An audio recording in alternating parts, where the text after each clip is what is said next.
While most of the racing world takes a break over the new year, there are still places that have yet to get their championships underway. I am of course talking about Winter Series, championships that take place during the Northern Hemisphere's winter.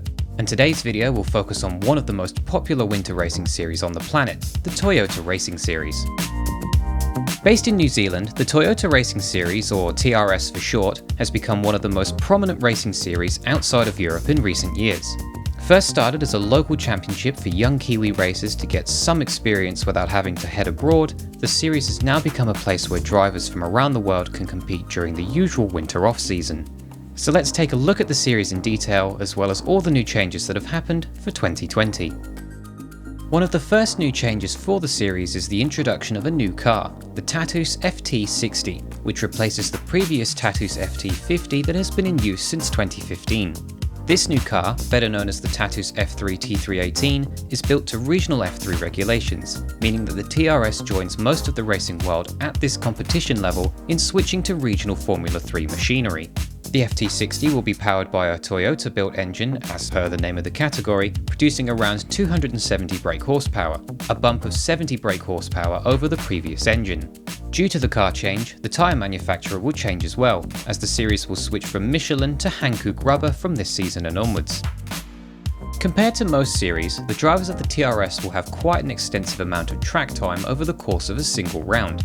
The weekend unofficially starts on Thursdays, with private testing time available for all the drivers. This usually amounts to 2 separate practice sessions over the course of the day.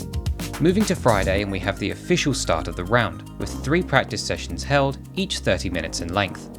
Next we move to Saturday, where the first of 2 15-minute qualifying sessions will be held, deciding the grid for the first race of the weekend. Race 1 starts after qualifying, with the number of laps differing at each circuit, but the race length equaling out to around 50 kilometers. Following the conclusion of the first race, a marble draw will be held in order to decide the grid of Race 2. Race 2 is a variable reverse grid race, determined by the results of said marble draw. The top 6 or 8 finishers will be reversed, while the rest of the grid will line up on the starting grid in their finishing positions from Race 1.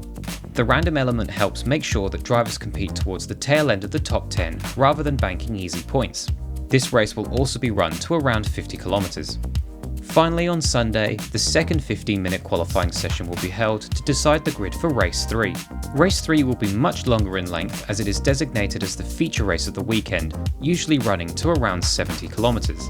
All 3 races will be lights to flag, meaning that there are no mandatory pit stops necessary.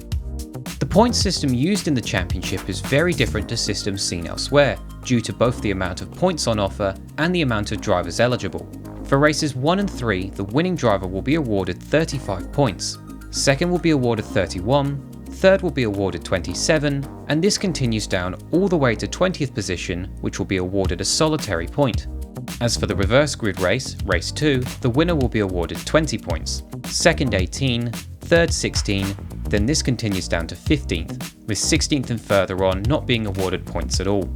With a point system like this, it means that any retirements could be detrimental to a driver's championship bid, so keeping it clean and having your car at least finish the race, even if it's a few laps down, is far better than having an accident and calling it a day.